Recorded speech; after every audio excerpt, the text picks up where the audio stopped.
Nadie sabe, amigos, por qué aúlla el lobo. Es tan viejo como el hombre o más, y siempre ha hecho ese sonido peculiar, particular, mirando incluso a la lejanía de la luna. El cántico misterioso del lobo, su posible comunicación, ha sido fuente y origen de un sinfín de leyendas. Nadie sabe por qué aúllan los lobos, amigos, porque casi nadie sabe nada de la especie del animal más misterioso, enigmático, más generador de cuentos, de historias truculentas, de temores, de una visión demoníaca durante muchos siglos para algunos y casi angelical para otros que luchan por la conservación de unos seres casi en estos últimos 50 años condenados a la desaparición. Contaba el gran Félix Rodríguez de la Fuente que siendo un niño, con unos 8 años, salió en una partida de cazadores loberos. En las comarcas próximas a la Bureba y en Poza de la Sal, los ganados morían casi como si fuese una maldición con poderosos colmillos afilados. Era evidentemente una gran desgracia para las personas que vivían del campo. Eso está pasando de alguna forma en algunos puntos ahora y por eso traemos el tema a colación. Va a ser una noche de lobos en Milenio 3. Noche de lobos. Félix contaba que le habían contado a él muchas historias sobre el poder del lobo. Un ser que podía atravesar los objetos con su mirada ambarina. Un cánido misterioso como un fantasma capaz de reptar casi por la tierra, subirse a los peñascos, robar las ovejas y a las personas y a los niños en especial, casi sin ser visto. Podía leer los pensamientos el lobo, se decía en el Burgos de los años 30. Podía también transformarse en otras cosas. Sus caminos, sus sendas, eran lugares donde uno no podía estar, porque tarde o temprano el lobo terminaba atacando. Con todo eso en la cabeza, el niño Félix se aposta en una especie de pequeñas trincheras para esperar a un lobo casi blanco, el Cano, un lobo viejo, macho alfa, jefe de la manada, que al parecer ha matado a cientos de cabezas de ganado. Y cuando lo ve aparecer, dispuesto a batirse con los cazadores y sus armas de fuego, Félix niño siente algo que cambió su vida. En la mirada del lobo, la más perfecta, la más acabada imagen, sensación de libertad, de atavismo, de conexión con la naturaleza. Y en aquellos ojos, el niño Félix vio algo que era muy lejano de aquella visión demoníaca del cuento y la noche, de la maldición. Y entonces salió de la trinchera y no pudieron disparar. Ahí empezó la historia de amor de un niño con los lobos. Ese niño, muchos años después, casi salvó a este último fantasma de la naturaleza de su extinción. Casi nadie sabe, amigos, por qué aúllan los lobos, pero lo siguen haciendo. Y nosotros ayer mismo los escuchábamos. Ayer mismo salimos a la Sierra de Madrid, algunos puntos concretos donde están apareciendo de nuevo. Y cuando aparece el lobo, no solo aparece un animal, no aparece un cánido, Canis lupus signatus, lobo señalado, lobo ibérico. Llegaron a quedar tan solo 50 ejemplares, 100 ejemplares. Hoy debe haber unos 2.000, 2.500. Pero en la Sierra de Madrid nunca se habían visto. Ahora los pastores nos contaban cómo bajaban, a veces en pareja, y se enfrentaban como sin miedo al ser humano. Incluso la teoría de la conspiración, nos la contaban ayer. Algunos ganaderos asustados, preparando los mastines, intentando pastorear como hacía tiempo que no se hacía en la Comunidad de Madrid, aseguraban que eran lobos que habían sido soltados. ¿Pero por qué? ¿Y para quién? ¿Con qué sentido? Con el lobo vuelven los cuentos. Hemos escuchado a personas que prácticamente no querían salir a los caminos en la noche. El animal, lleno de significado, vuelve a estar casi a las puertas de la capital de España. Y esto en el siglo XXI no deja de ser maravilloso y preocupante para algunos. Una cosa más. No lo teníamos previsto en el guión, ni mucho menos, pero hemos podido casi jugar con lobos. Sí, hemos jugado con lobos.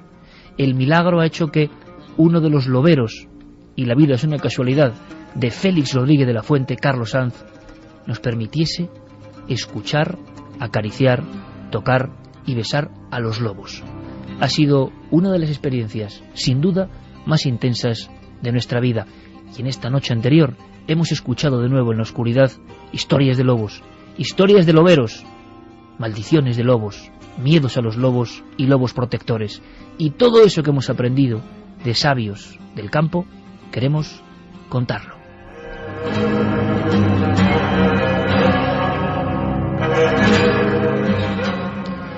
Y es posible que no sea muy creíble eso de jugar con lobos ibéricos, pero los documentos y las fotos ya están disponibles. Y esta noche también, además de atávica, tiene que ser interactiva. Y Carmen, buenas noches. Buenas madrugadas, Iker. Bueno, tú te has hecho muy amiga de algunos lobos. ¿Y por qué no decimos a los amigos que ahora escuchan dónde están los documentos gráficos? Creo que ya, tanto en la página web, en ikerjimenez.com, como en el apartado de Facebook que Guillermo León tiene de la Nave del Misterio y que está disponible, como en tu blog, La Nave de la Moda, ahí están fotos diferentes unas de otras, de un encuentro absolutamente increíble. Todavía no se nos quita, yo creo, el olor a lobo, y que hace que contemos todo esto a flor de piel. Ya veréis qué historias, ya veréis qué enigmas, ya veréis qué conocimiento que solo saben algunos pocos y que hoy vamos a expandir para todos. Pues en esas páginas, si queréis, donde pueden ver todas las fotografías, una pequeña crónica de lo que hicimos en estos días agitados para los ganaderos que están sufriendo el ataque de los lobos, y mágicos para nosotros que pudimos convivir con este animal especial y enigmático. ikerjimenez.com, Iker, ahí tenemos muchas de las imágenes, y pinchan en reportajes se encontrarán con esa jornada con lobos y también con el debate de la semana. ¿Qué provoca el lobo en ti? ¿Miedo o fascinación? Por el momento, fascinación, 78,4%. Y es que la mirada del lobo concentra muchísimas cosas, es muy especial. Estuvimos horas con ellos y solo os puedo decir que fue una sensación muy encontrada, muy extraña. En mitad de una vereda, junto a un roquedal, Carlos nos dijo: poneos en cuclillas, y como si fuesen fantasmas, estaban ahí y no los veíamos, aparecen dos inmensos lobos ibéricos con el pelaje de invierno y que van aproximándose a nosotros. Carlos dijo: no tengáis miedo. Los empezamos a acariciar, empezaron a acariciarnos, nos empezaron a besar, nos reconocieron. Yo dije, evidentemente nosotros que tenemos perros están oliendo al perro, pero Carlos en ese instante, ya en plena investigación lobera, nos dijo: el perro y el lobo atávicamente han tenido sus peleas, y los lobos, cuando ven perros en su territorio, ahora mismo está pasando en la Sierra de Madrid, los aniquilan, ¿no? Es un animal mucho más poderoso, con una prensión mandibular muchísimo más fuerte. Entonces, bueno, había que dejar casi ser escaneado, dejarse escanear por los lobos, y nos aceptaron, yo creo, las fotografías y documentos están ahí. Pero esta noche, y eso que creo que puede ser material que le entusiasme a nuestros amigos, y sobre todo a Javier Sierra y a Santiago Camacho. Buenas noches, compañeros. Muy buenas noches. Os veo muy retornando a la prehistoria. Yo no os había visto así casi desde la época en la que ibais de cueva en cueva investigando los misterios de nuestros orígenes, ¿no? Alobados estamos. Sí, os veo muy... Vas a disfrutar, Javi. ¿Sabes por qué? Santi, buenas noches. Buenas noches, Iker. ¿Sabes por qué? Y digo especialmente porque tú has traído una sorpresa que luego comentaremos. Tu obra ya la tenemos aquí prácticamente en las manos. No des envidia. Pero te voy a decir una cosa, Javier. Los caminos sagrados. Muchos amigos pueden decir, bueno, van a hablar de lobos. Bueno, si queréis aprender cosas de misterio que solo algunos saben, quedaos con nosotros. Luego habrá muchas más cosas, pero por ejemplo, catedrático Universidad de Salamanca, máximo experto europeo en lobo. ¿Y cómo te quedas, Javi, si te digo que pasa algo con los lobos y los lugares sagrados? Estoy deseando escucharlo. La encuesta abierta. Vamos a ver qué surge. Vamos a dar también, Iker, las vías de contacto. 276-99, palabra clave milenio, espacio, vuestros mensajes, vuestros comentarios, vuestras cuestiones. Milenio3 con número @cadenaser.com y www.cadenaser.com para que subamos los mensajes, las opiniones, segundo a segundo. Sorteamos 3 libros de Milenio3, de los de la Nave del Misterio de siempre. Luego le preguntaremos a Santi, después de este dossier, conexión con el mundo de la conspiración, si también los ejércitos, también los servicios de inteligencia han utilizado el lobo para algo más. Vamos a empezar. Ayer a estas horas, Javi, fíjate, estábamos, ¿verdad, Carmen?, casi en una especie de hoguera. No era una hoguera porque no se puede hacer, pero con unos focos y escuchando a un maestro. escuchando a este hombre que, en fin, yo quiero rendirle mi máximo homenaje. Uno, cuando es periodista, tiene suerte de conocer a personas así y de aprender de ellas. Ramón Grande del Brío, catedrático, profesor de la Universidad de Salamanca. En fin, hablar de sus carreras y conocimientos nos llevaría horas. Pero además, gran experto lobero junto a Félix Ruiz de la Fuente, y autor de 5 monografías sobre el lobo ibérico. Lo conoce prácticamente todo. Pero claro, a mí me interesaba el misterio, el mito. ¿Por qué el lobo, desde la antigüedad, asociado con lo diabólico, con lo extraordinariamente oscuro que viene hacia nosotros? Pues sentado prácticamente en la oscuridad de la sierra, donde están bajando ahora los lobos, después de tener nuestros reclamos, nuestros cánticos, de poner nuestro operativo para encontrarnos con ellos, nos hablaba. Y me daba la sensación, amigos, que es lo que quiero extenderos, de que un mundo muy críptico, como el de las cuevas rupestres, como decía Javier, se abría ante nosotros. Nuestra obligación darlo a conocer. Lobo como animal maligno. El gran profesor de Salamanca, Ramón Grande del Brío. Le escuchamos. Ya aparece como figura maligna, figura malévola, incluso como un ser enviado por Satanás desde el otro mundo para confundir o, en fin, mandar por el mal camino a los cristianos. Aparece en el Antiguo Testamento como criatura abominable de lujuria en el hombre y digamos un conductor de este por malos pasos, por decirlo así.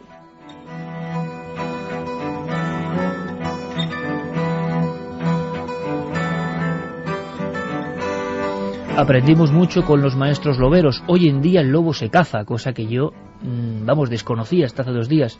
Del Duero hacia las tierras altas, porque hay presencia de lobo, parece que se caza y se subasta como trofeo.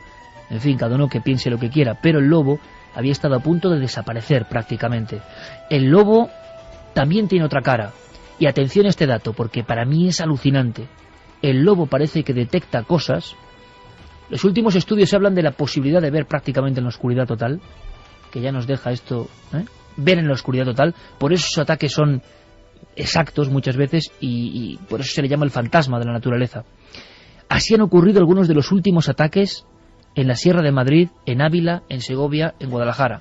En la Sierra de Madrid nos hablaban, por ejemplo, de un auténtico cementerio de ovejas en una finca, 240 atacadas por los lobos. Porque la gente, los pastores, y es normal, no están acostumbrados a que haya lobo. Un animal extinguido, apaleado, envenenado, hace más de 100 años, vuelve, en el siglo XXI, a correr por sus caminos. Y es que parece que los científicos del lobo han descubierto que siguen unos caminos que algunos llaman, Javier, telúricos, guiados por un radar absolutamente incomprensible para nosotros, y que parece que encima se solapa con el que por lo menos algunos antiguos tenían, porque aparecen dólmenes, santuarios. Es bien curioso. Hay algunas leyendas antiguas que ya hablaban de esta especie de protector de caminos. Leyendas como la visión nocturna, que en el siglo XXI, lo vais a ver, se han hecho realidad. Sobre todo en las provincias de Zamora y también en Salamanca. Aquí en Salamanca se habla, en una sierra conocida con el nombre de Las Quilamas, muy cerca del pueblo donde yo procedo, se habla de un lobo negro que guiaría a los peregrinos, a los santuarios, y además protegería este lobo negro a los peregrinos contra posibles ataques de congéneres, de otros lobos. Aparece bajo circunstancias muy especiales y está relacionado también con extraños fenómenos que parece que han venido siendo detectados en la sierra periódicamente. En Galicia aparecen también figuras, personajes, en medio de ruidos, a veces de cánticos, incluso se habla de lobos que siguen o preceden, según los casos, a la Santa Compañía, también en medio de cánticos, de sonidos. Ahora mismo Javier y Santi han puesto los ojos, han arqueado las cejas. Pues sí, amigos, sí, de eso vamos a hablar.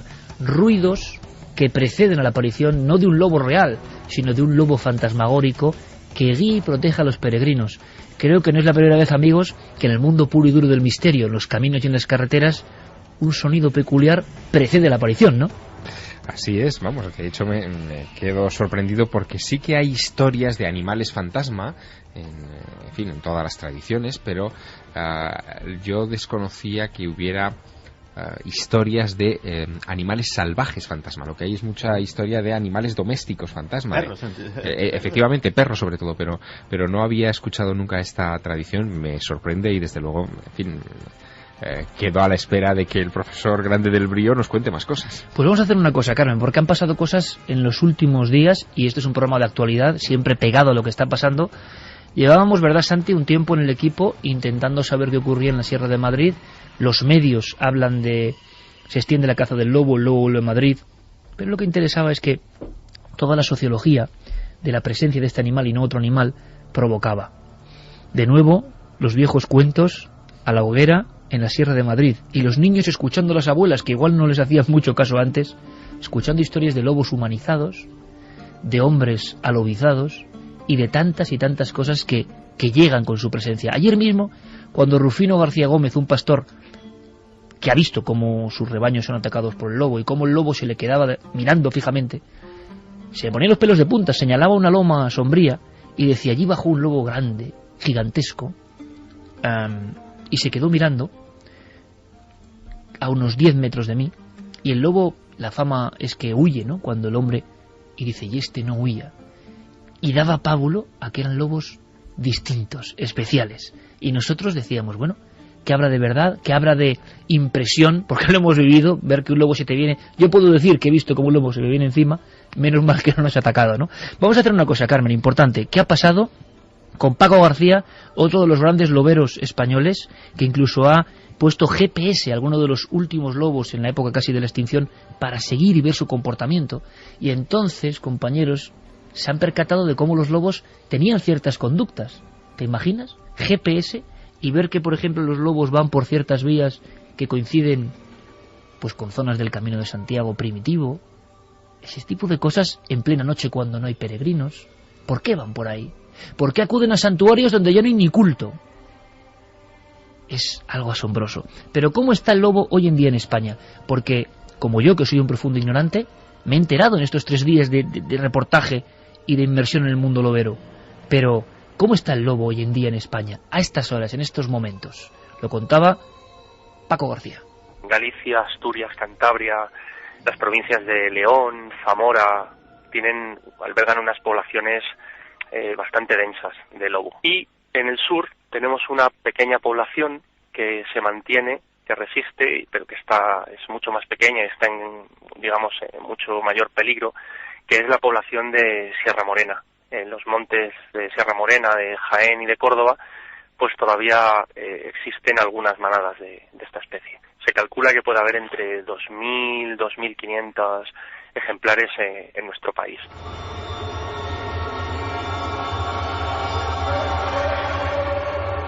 Antes de hablar de balas de plata, de maldiciones, de dónde viene todo eso, de si queda algo de eso en España, los últimos acontecimientos, hombre, es verdad que son preocupantes, demuestran un cambio, y esto entronca casi con lo que hablábamos la semana pasada, y gracias, amigos, por el eco del programa de la semana pasada, con ese informativo, ¿verdad, compañeros?, sobre lo que está pasando con el mundo de los animales.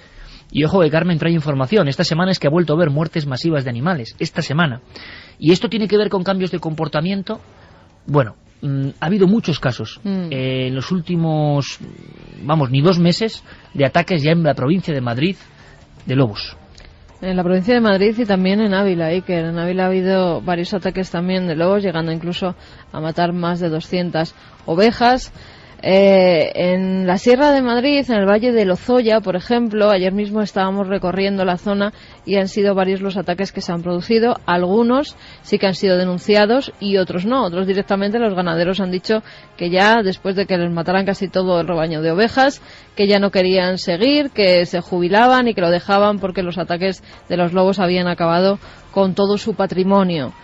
Pero sí que parece que cada vez se van acercando más a las poblaciones. Incluso nos decían en Lozoya que se había visto a un lobo grande ya cerca de las casas, cosa normal, porque si no tienen alimento en el monte y huelen las basuras, lo normal es que se vayan acercando cada vez más a las poblaciones. Eso ha pasado en Lozoya, en un monte muy cerquita, en Olla de Peña. Un ternero también fue devorado por un lobo cuando llegan las fuerzas de seguridad, es denunciado, llegan las fuerzas de seguridad y se encuentran que ya no hay más que huesos, porque además los buitres, que pudimos también ver en la zona, buitres negros, se habían comido todos los restos del ternero. Y las denuncias se van acumulando. Parece que en 50 años no había pasado nada o casi nada, y que ahora, en menos de 2 meses, pues ha habido numerosos ataques de lobo. Porque fijaos, tengo aquí una página del diario ABC. Por cierto, vías de contacto abiertas si habéis visto al lobo, si os han contado historias de lobo, si en vuestra familia ha habido cazadores loberos, por ejemplo, en la Sierra de la Culebra o en Galicia. Todavía los perros mastines llevan las carlancas o pinchos inmensos en el cuello para defenderse del lobo. Hay una realidad, hay un combatir y un vivir. Nos gustaría que nos hablaseis y nos contaseis vuestras historias. Pero fijaos, el lobo y su mala fama. Por ejemplo, en Galicia, y esta es la realidad, en los años 50 y 60 hubo una gran cantidad de ataques de lobo y muertes, y muchas de ellas de niños. Y entonces eso acrecentó la leyenda. Una leyenda que nosotros creemos que viene solamente pues de Francia, de la bestia de Gévaudan y esas cosas. Pero fijaos, por ejemplo, en la primavera, leo directamente de la revista Cuadernos de Estudios Gallegos y del diario ABC. Primavera del año 46, en Matos, Orense, un lobo se abalanza sobre una niña de 7 años que estaba apacentando el ganado y le causó tan graves heridas que falleció momentos después. En el Arco de Valdeorras o Arcos de Valdeorras, 1951, se hallan los restos de un hombre devorado por los lobos. En un monte cercano a San Martín de Allariz, Orense, otra persona, una anciana y su nieta, comidas por los lobos. A la nieta la arrastró 50 metros, según se determina, uno de los lobos de grandísimo tamaño.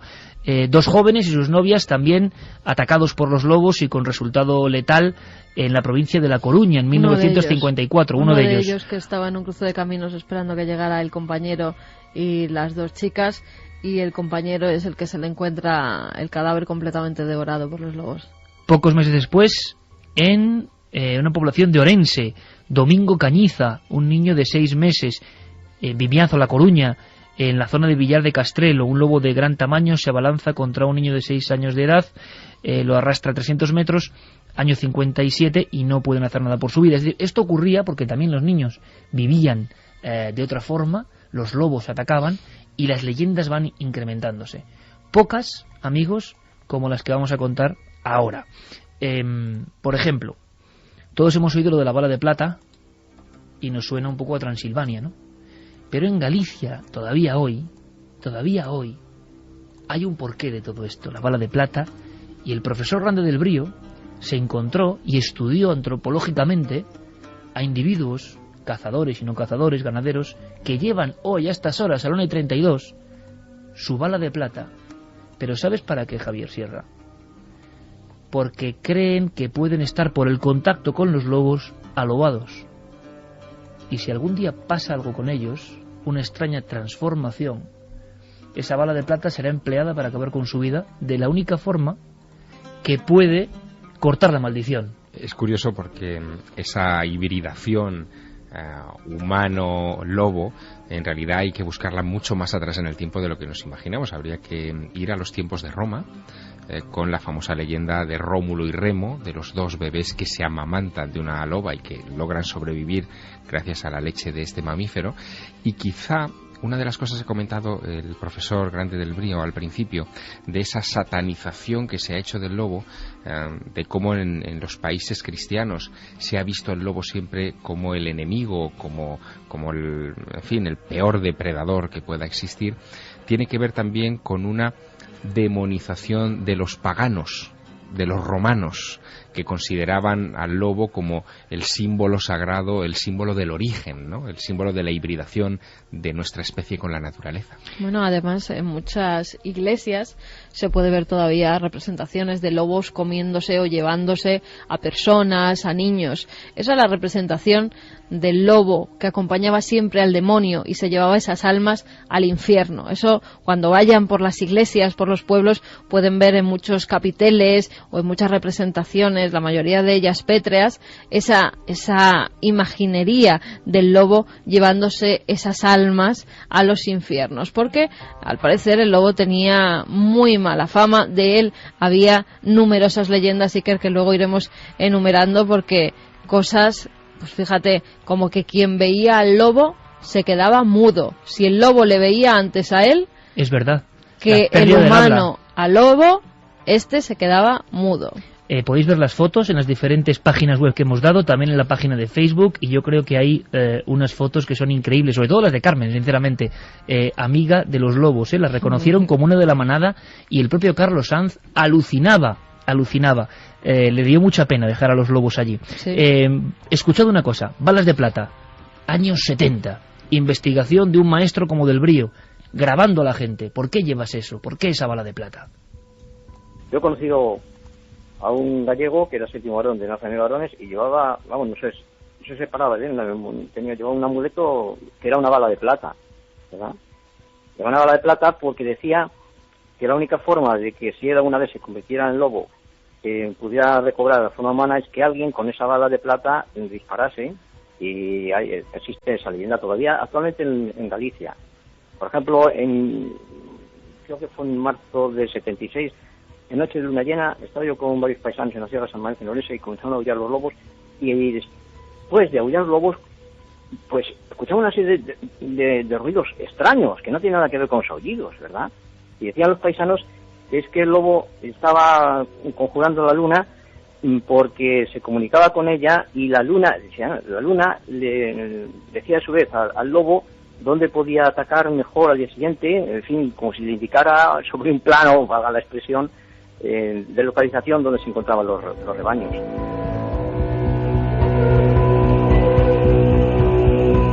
Una y 36 minutos, esto es Milenio 3 y estamos asistiendo en vivo y proyectando una auténtica lección de antropología, no por nosotros evidentemente, sino por el maestro, el profesor Ramón Grande del Brío. ¿Os imagináis al grupo de loberos investigando, escuchando los aullidos y algo más que no identifican, y que de inmediato los loberos que van con ellos, personajes fundamentales en una investigación antropológica que se precie, se conoce en el campo, y digan que es el diálogo, y cómo la luna, que muchas veces ha tenido una visión maligna sobre el hombre ha tenido una visión un poco extraña de la luna, le da mensajes ocultos, lunáticos al lobo, para que él sepa cómo actuar. O sea, son cosas que yo creo que permanecían enterradas, ¿no?, en un sustrato amplísimo, y que estos investigadores nos sacan a colación. Me dice Carmen que la página web se acaba de colapsar. Que lo intenten, que lo sigan intentando. ¿Tienes tu blog también, el de la nave de la moda? Facebook, está en lanavedelamoda.com. Y ya veréis qué fotos. Que sigan intentando. Ya veréis qué fotos. Además son fotografías distintas. De ayer. Escuchad, porque esto, Santiago Camacho le va a traer muchos recuerdos. Es una de las películas más impresionantes de la historia y viene con una anécdota increíble. No solo en cazadores y en personas el lobo impregna y deja una sensación muy especial e inolvidable, sino que incluso en personas reconocidas, actores por ejemplo, que han tenido que trasegar con lobos para hacer por ejemplo una película, pues no han vuelto a ser los mismos. Y un actor español maravilloso, genio, que ha trabajado con lobos, pues escuchad esta escena. Pasa, buhonero, y di qué quieres. He de llevar a la Vigaira un remedio que, según dijo, usted sabe cuál es. Ahí tienes el remedio. Benitiño, Benito Freire, mal te veo, buhonero, que no te cuidas como debe hacerlo todo nacido. Y más tú, que fuiste ahojado cuando rapaz. Ay, a estas alturas te da miedo la saludadora que te tuvo en brazos. Solo de mirarte sé que no tomas mis remedios contra tu mal.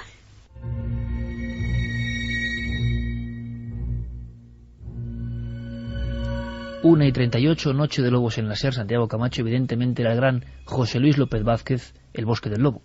El Bosque del Lobo, una película que yo creo que precisamente todo ese mundo de la Galicia rural, de las antiguas supersticiones, pero de supersticiones que tenían mucho que ver con sabiduría perdida. A veces mencionamos la palabra superstición con una superioridad que tampoco nos corresponde. Esas saludadoras tenían conocimientos que ya quisieran tener algunos médicos actuales, porque conocían el ámbito en el que se movían a la perfección.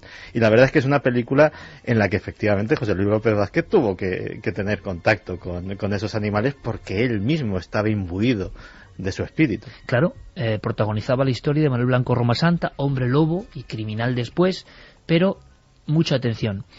Resulta que pasan los años, se ha mencionado, ¿verdad?, la palabra séptimo hijo, que es una de las leyendas, séptimo hijo varón, alobado puede ser, ¿no?, convertirse en lobisome.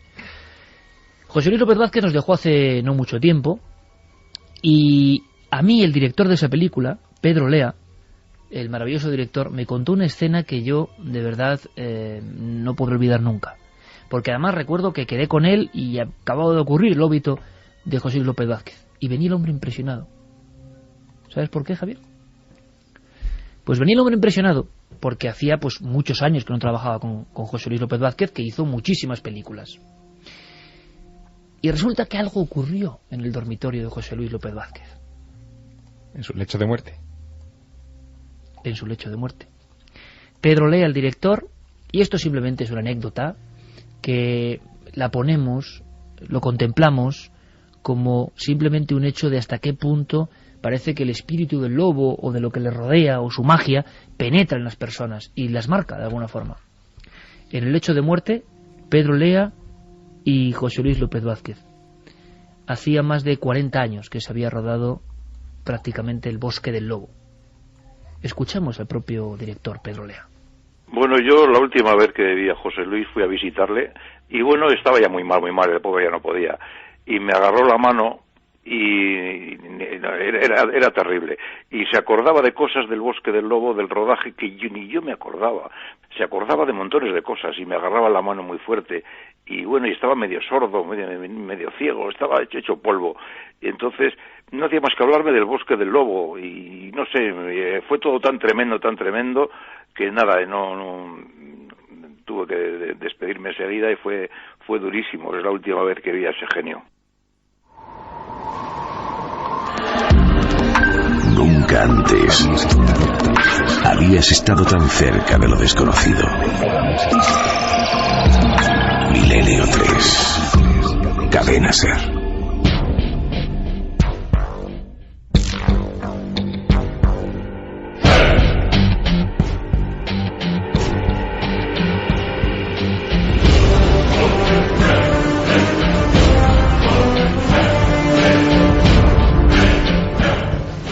Vamos con algunos de los mensajes, con algunas de vuestras opiniones y también con la encuesta. ¿Qué quieres? ¿Que te diga antes cómo va la encuesta? Exacto. La pregunta, ¿qué provoca el lobo en ti? ¿Miedo o fascinación? Bueno, pues para el 82,8% yo creo que el mayor número, el tanto por ciento mayor de las encuestas que hemos hecho, 82,8%, fascinación.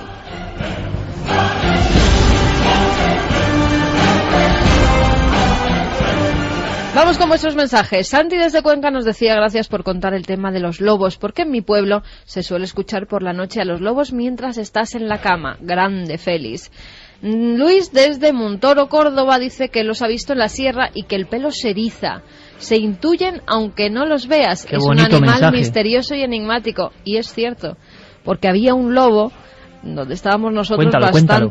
Huidizo, que se escondía, que sabíamos que nos estaba mirando, pero que no salía. Es más, Carlos decía que hacía meses que no lo veía, que no sabía por dónde se metía, que cada vez que iba a darlos de comer, allí no estaba. Y justo pudimos grabarlo, Iker, con nuestras cámaras, lo captamos, estabais vosotros haciendo una entrevista, estabais haciendo recursos, yo estaba jugando con la loba, estábamos las dos literalmente tiradas de encima de una piedra y el lobo, un gran lobo viejo, pasó rozándome la pierna. Yo a ese no me atreví a tocarlo. Una cosa nada más, se han quedado muy impresionados mis queridos amigos Santiago Camacho y Javier Sierra con la anécdota de Pedro Lea, ¿verdad? La mano es un detalle que yo entiendo también la emoción de Pedro, a mí me contó, se había convertido como en una zarpa de la fuerza que tenía. Y a Pedro le impresionó ese gran genio, ese maestro, José López Vázquez. Decían algunos grandes directores que uno de los 3 grandes actores del mundo. Lo que pasa es que estaba en España y no tuvo el reconocimiento, pero una bestia, nunca mejor dicho, actoral, ¿no?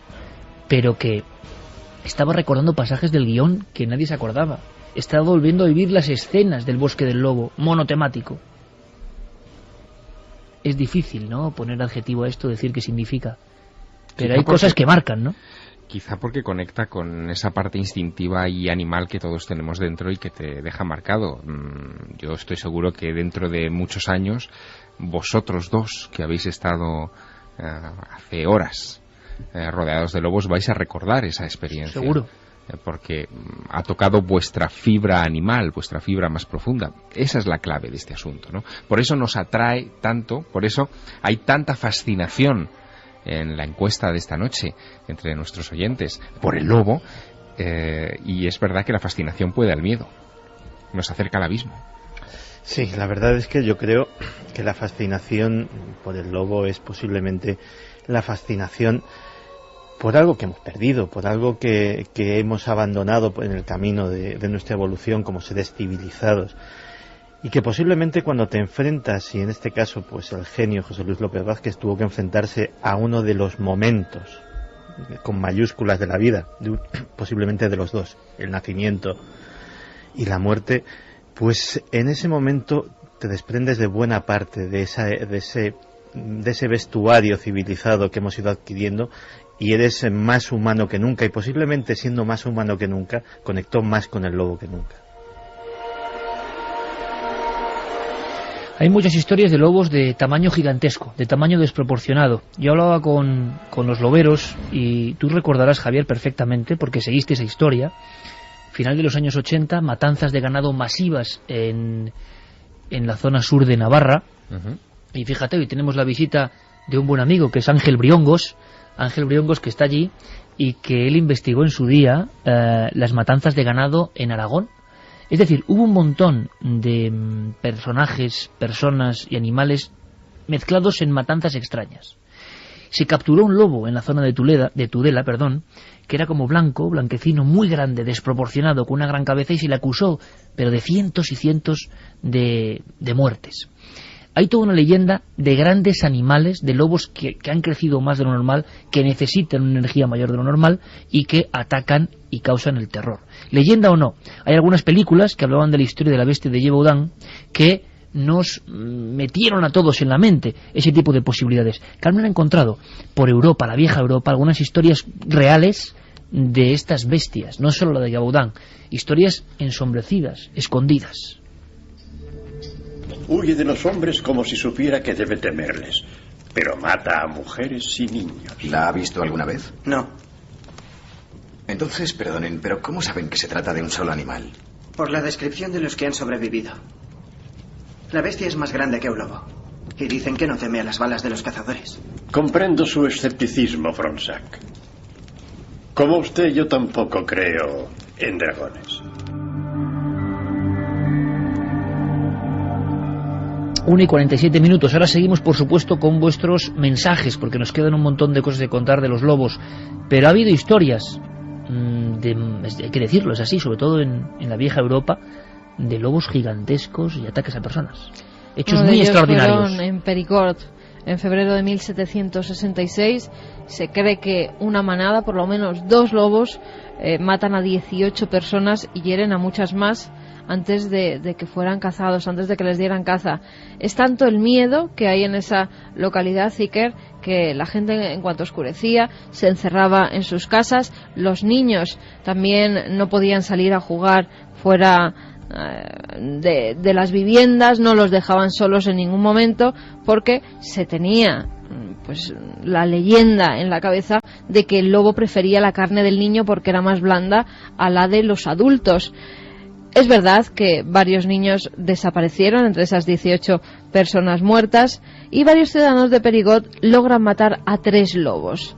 Todo porque Luis XV dice que el que logre capturar a esas bestias va a recibir una recompensa, y que además los hijos tendrán una excepción militar, no tendrán que estar de soldados. Entonces matan 3 lobos. Incluso vienen cazadores profesionales a cazar lobos y también dan con una loba. Bueno, 2 de esos ejemplares, cazados en 1766, fueron disecados y aún hoy se pueden contemplar en el castillo de Razac. Ahí están los 2 ejemplares con las fauces abiertas, con una cara de fiereza tremenda que representan. Y quiero indicar que nuestro compañero Javier Pérez Campos ha hecho un trabajo extraordinario de campo, nunca mejor dicho, en las zonas de la Sierra de Madrid del siglo XXI, de ahora, y han surgido muchas cosas que iremos analizando y poniendo para también hacer un reportaje televisivo. Y fíjate, Carmen, es que aparecían algunas personas que recordaban cómo los abuelos o bisabuelos, cuando todavía en la Sierra de Madrid, desde Somosierra hacia la zona más interior de Lozoya, por ejemplo, había lobos, y que había una cosa que era el traje de madera, que es algo increíble, una especie de armadura atávica total que se acoplaba en algunas partes del cuerpo para que los pastores, por ejemplo, que tenían que pastorear en algunas noches, cuando sufriesen el ataque del lobo, se pudiesen defender. Y recordaban algunos pastores la presencia y el lugar, el gancho donde se dejaba el traje de madera. Y eso, en la Sierra, en el siglo XXI.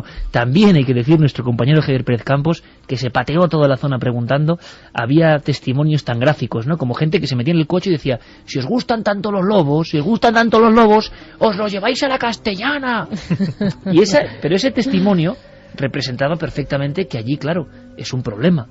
Y gente como el alcalde de Lozoya, muy amable, que nos dijo, hombre, es aquí viene gente, por ejemplo, con niños, y la sola presencia del mito del lobo alrededor es comprensible, te hace recelar o pensártelo. Entonces el problema, no, porque no suelen atacar al hombre y no suelen atacar a los niños. Estamos hablando de casos de hace muchísimos años, excepcionales, y además cuando hablas con todos los especialistas, normalmente el lobo huye en cuanto ve al hombre, porque además tiene asociado en su ADN que lo mata, que tiene armas y que lo va a matar, con lo cual en cuanto ve al hombre se va para atrás. Los lobos que nosotros vimos huían constantemente y se escondían. Pero nosotros programamos a nuestros niños con el miedo al lobo, con los cuentos infantiles, con el cuento de Caperucita Roja y otros similares, donde el lobo es el maligno, es el malo, es el que es el devora. Epicentro de los cuentos de terror. Estoy recordando los 3 cerditos, el lobo y los 7 cabritos, ¿no? Caperucita Roja, Pedro y el lobo. Es decir, el lobo está inserto en el lado oscuro de los cuentos que se cuentan a los niños durante siglos. Se cuentan hoy. Y eso ha conducido a que haya un verdadero genocidio de lobos. Y fíjate que a veces ese genocidio nos ha hecho perder grandes oportunidades de comprender cosas que hubiesen sido muy valiosas para la ciencia. Cuando Darwin llegó en el Beagle a las Islas Malvinas, solamente había un mamífero en todas las islas. No había ni ratones siquiera. Y era el lobo de las Malvinas. Era un misterio absoluto cómo había llegado una adaptación allí. Total, ¿no? De hecho, buena parte de la teoría de la evolución la empieza a labrar con ese descubrimiento, y luego ya es en su llegada a las Galápagos cuando lo que ve allí le termina a hacer cuadrar todas las piezas. Pues cuando empezaron a llegar los primeros colonos a esas Islas Malvinas que Darwin había visto completamente vírgenes, es que lo primero que hicieron fue exterminar a los lobos de las Malvinas, de los cuales ya no queda ni el recuerdo. Y un auténtico misterio biológico que nos hubiese llevado a conocer muchísimo mejor los mecanismos de la evolución, los mecanismos de cómo se diseminan las especies a sitios que están a 200 kilómetros de la costa sudamericana.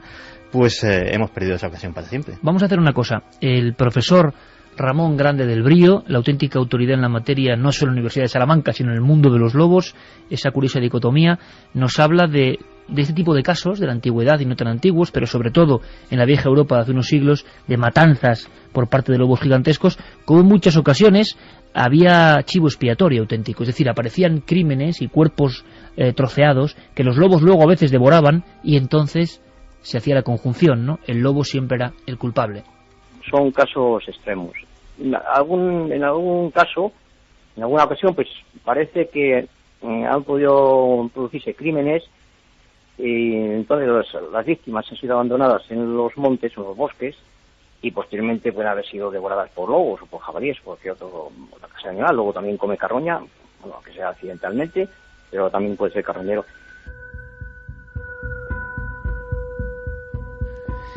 Luego viajaremos a Transilvania y os hablaremos de lo que ha descubierto el profesor del Brío sobre los caminos sagrados, el terrorismo y los lobos, que es alucinante. Pero terminemos con algunas de las historias que dieron miedo en Europa. Pues fíjate, Iker, en Soissons, en 1765, es otra localidad francesa, también se viven los ataques de los lobos. Esta localidad está al noreste de París y una de las primeras víctimas es una mujer, y además ahí se acrecienta la leyenda porque esta mujer estaba embarazada. Sufre el ataque del lobo, es más, rasga el vientre donde hay un niño en gestación de 5 o 6 meses. Los vecinos, ya que la madre estaba muerta, logran sacar a ese bebé y llevarlo hasta la iglesia para bautizarlo antes de que esté muerto. Eso cuentan las crónicas, Iker, pero además cuentan que el lobo verdaderamente lo que buscaba era comerse al feto, porque desde muy antiguo se cree que los lobos atacan a los animales que están preñados, a los ciervos, a las terneras, las vacas que llevan los terneritos dentro, a las ovejas preñadas, para que mientras se comen a los fetos o ya a los bebés, el animal esté viéndolo y sufra, y después se come al adulto. Pues en este caso se creía que con la embarazada iba a pasar lo mismo. Llegó a matar a 4 personas, Iker, y lo mismo, hacen batidas hasta que se llega a dar con un gran lobo viejo, al cual ensartan en varias lanzas y lo pasean por todo el pueblo como recompensa. Lo que es increíble es que en España llevábamos un camino de exterminio absoluto.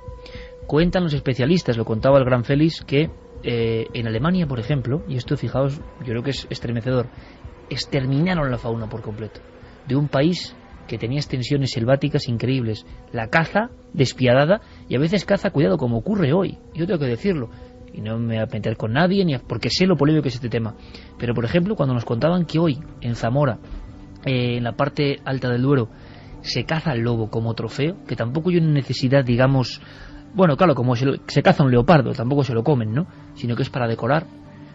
Uno para siente cierto estremecimiento. ¿Hay y fue necesidad feliz de la caza?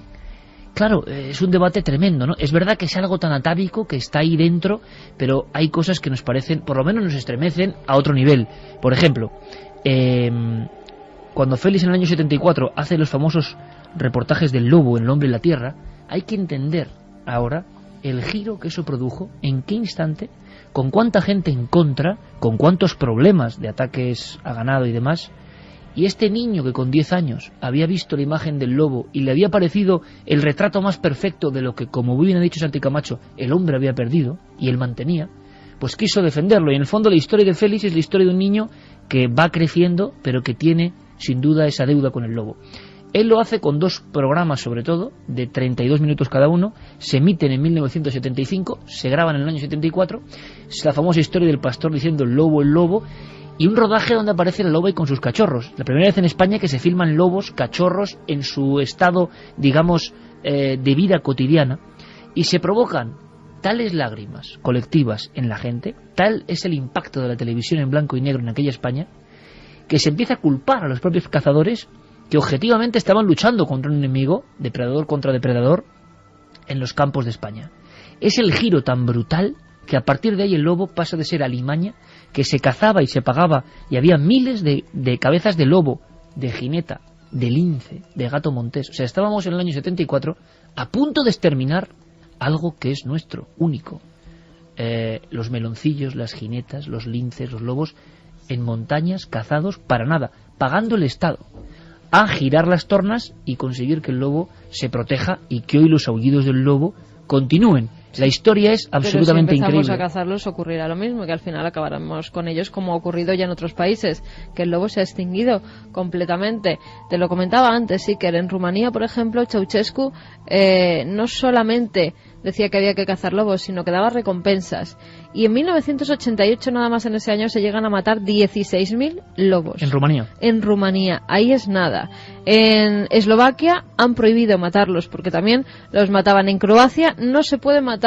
En Ucrania, por ejemplo, sí, hay vía libre para matar lobos. En Kazajistán es donde mayor concentración de lobos hay, unos 90.000.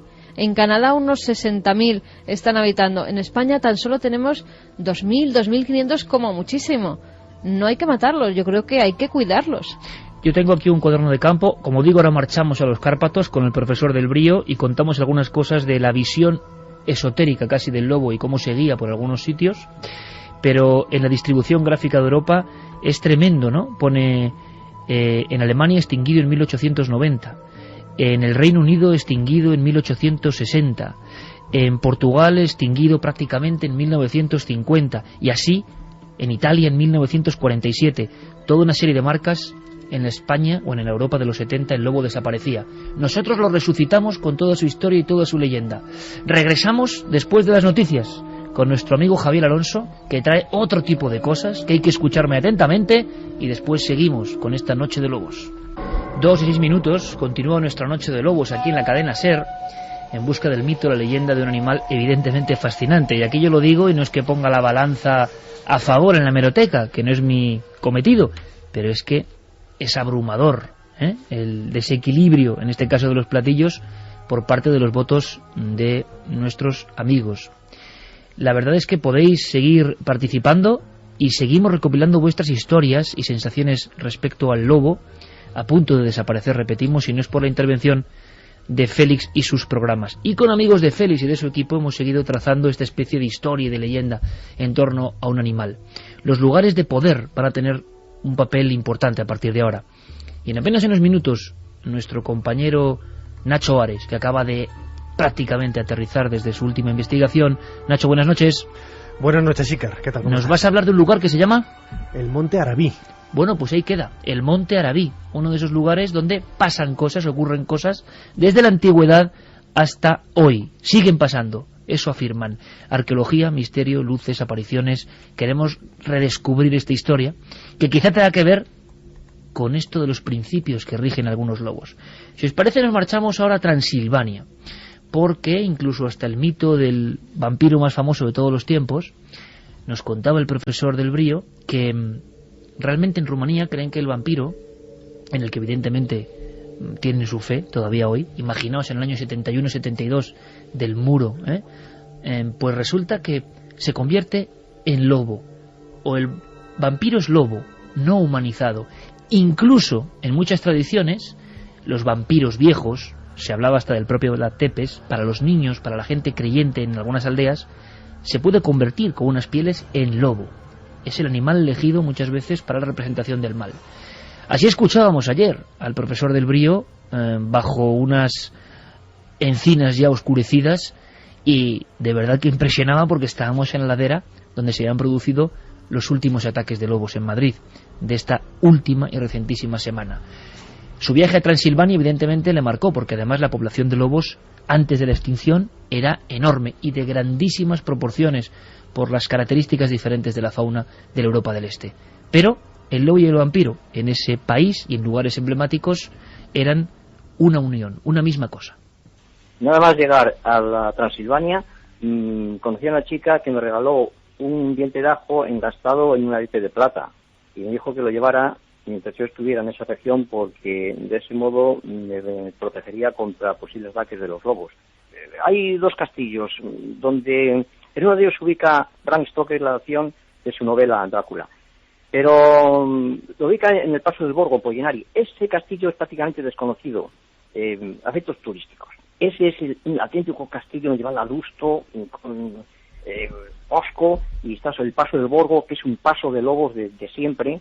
Pues ahí en esa zona, pues una serie de crímenes que parece que no pudieron ser resueltos, los achacaban a la figura de un lobo, que digo, a figura de una persona encarnada, el lobo, que era ni más ni menos el Drácula, Vlad Tepes, el empalador. No el vampiro sí, pero tenía todas las marcas de vampirización de las víctimas, ¿verdad? Pero realmente decían que no había sido el hombre vampiro, sino que había sido el hombre lobo. Era Drácula convertido en hombre lobo. Catedrático Ramón Grande del Brío, experto en lobos y buscador de tradiciones que tienen que ver con el lobo. Ahora, nada nos ha impactado más, os lo aseguro, y esto es muy interesante también, Nacho, para hacer historia, porque es pura historia, de cómo los enclaves arqueológicos, desde los dolménicos y sobre todo los enclaves ya sagrados, ejercen cierta fascinación o modificación de conducta en el lobo. Esto dices, bueno, es increíble, ¿no? Esto, Ramón, como... Y esto se conoce dentro del mundo lobero, y con sus publicaciones y sus polémicas. Y hablamos de la máxima autoridad española, y yo creo por lo que nos hemos informado, europea sobre el lobo. El único que ha hecho 5 monografías sobre el lobo, desde el punto de vista científico, etnográfico e histórico. Y entonces él dice que durante 30 años de investigación, de toma de notas y de pisar esos lugares, se ha dado cuenta que hay una correlación. Unos lugares donde los lobos no atacan, donde los lobos, aunque puedan, no atacan a las piezas, e incluso una especie de rutas, sobre todo nocturnas, que ha hecho que se encuentren, por ejemplo, lobos ahogados en embalses, sin ningún sentido, porque podían orillar perfectamente, es un animal sumamente inteligente y astuto, porque seguían como un trazado. El embalse fue posterior a lo que ese trazado significaba. Las grandes vías sagradas, las más conocidas y las más desconocidas, que Ramón Grande del Brío, que esto me parece espectacular, trazaba, por ejemplo, entre santuarios, aunque no estuviesen ya sacralizados, resulta que coincidían incluso por GPS con los movimientos de manada de muchos lobos. Bueno, vamos a escuchar y me decís qué opináis de esto, porque yo creo que es absolutamente increíble. Y quien lo dice es el que más sabe de lobos. Escuchamos. Entonces, hay una serie de lugares, concretos, de caminos, que se dirigen hacia santuarios, hacia zonas sagradas, y en esos caminos los lobos no suelen marcar casi nunca su territorio, aunque se encuentren pasando un día y otro y con mucha frecuencia por esos caminos, nunca dejan marcas de nada, no dejan marcas territoriales. La marca territorial, que es la que siempre deja el lobo para que nadie entre en su terreno, su marca, como cuando un perrito lo bajamos por la calle y orina para decir aquí he estado yo, el lobo lo hace de una forma gregaria, y además las matanzas entre lobos, nos explicaban ayer mismo, es porque un grupo entra en los límites de otro, y entonces la batalla es encarnizada. Y cuando las bandadas de cimarrones o de perros salvajes, que por desgracia es que además son más habituales que nunca, que eso también es algo terrorífico, que también, ¿no? Muchos ataques de lobos se confunden, porque en realidad son estos perros salvajes los que atacan al ganado en muchas ocasiones, o incluso nos hablaban de híbridos. Sí. De perros mezclados con lobos. Normalmente es una perra inseminada por un lobo. Y esos híbridos además los distinguen fácilmente los especialistas, con lo cual muchas veces se echa en cara el ataque. Los ganaderos sobre todo confunden lobos con perros asalvajados o con perros silvestres, y también con híbridos. Porque muchas veces no se ve al lobo cuando ataca. Cuando se ve, no hay duda, y lo estaréis viendo en las fotos que hemos distribuido en las webs, en la página de Facebook, en el blog de Carmen, están ahí las fotos. El lobo, cuando lo tienes muy cerca, como lo hemos tenido, pues es que es clarísimo. Mi opinión, se parece poco a un perro incluso de cerca. La cabeza, la forma de la cabeza, decían los expertos que tiene una mirada oriental, los ojos rasgados, ambarinos, y una especie de sonrisa. La boca es más larga y parece que tiene una especie de sonrisa, que puede helar la sangre, por cierto, según cómo se vea, ¿no? Pero lo cierto y verdad es que los lobos sí que hacen que el ganadero pueda denunciar, y al ser especie protegida, por ejemplo aquí, tienen que pagarle. Si es un perro asilvestrado no se paga. Y ahí también hay unas peleas que hay que decirlo, ¿no? Porque hay seguros que cuestan un poco más y que tendrían que hacer todos los ganaderos, que por cualquier muerte de cánido le pagan. Pero claro, hay que pagar ese seguro. Lo que quieren los ganaderos ahora, y en la prensa la prensa lo ha recogido, es que no contratar esos seguros, pero si sufren la muerte de alguno de sus animales, que la administración de turno se lo pague al completo, al 100%. Y es lo que se llama la guerra del lobo. La auténtica guerra del lobo, porque hay pastores, por ejemplo, imaginaos en Somosierra o casi a las puertas de Madrid, que dicen, hemos estado pastoreando de una forma así toda la vida, con las ovejas sueltas, y ahora tenemos nosotros que cambiarlo todo porque viene el lobo, ¿no? Que viene el lobo. Bueno, vamos a hablar de lo que realmente interesa a nivel de misterio, y es qué pasa. No solo no marcan el territorio, sino que se comportan de ciertas formas. Y lo que más me alucinó, que se comportan de ciertas formas en lugares que ya ni siquiera visitan los hombres, pero que son atávicos lugares de religión.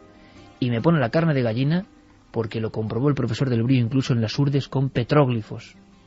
Los lugares donde los lobos se convierten de cierta forma resulta que están marcados por petróglifos, pinturas y grabados de 3.000, 4.000, 5.000 años. ¿Qué significa eso? Ahora intentamos interpretar, escuchamos al profesor. Esos son como lugares sagrados también para ellos, y efectivamente coinciden muchos de ellos. La mayor parte de ellos he cartografiado varios miles de kilómetros de paso de lobos a lo largo de varias décadas.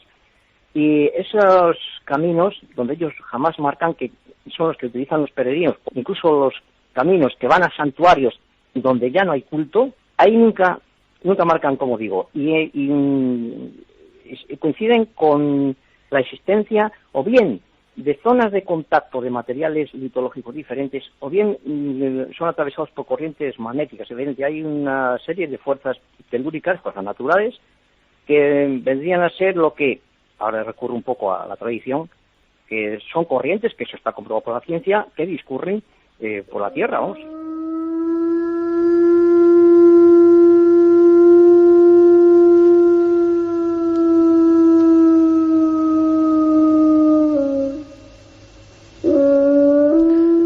Y 17, empezábamos el programa diciendo algo que es obvio. Los especialistas todavía no saben por qué aúlla el lobo, a veces aúlla la luna.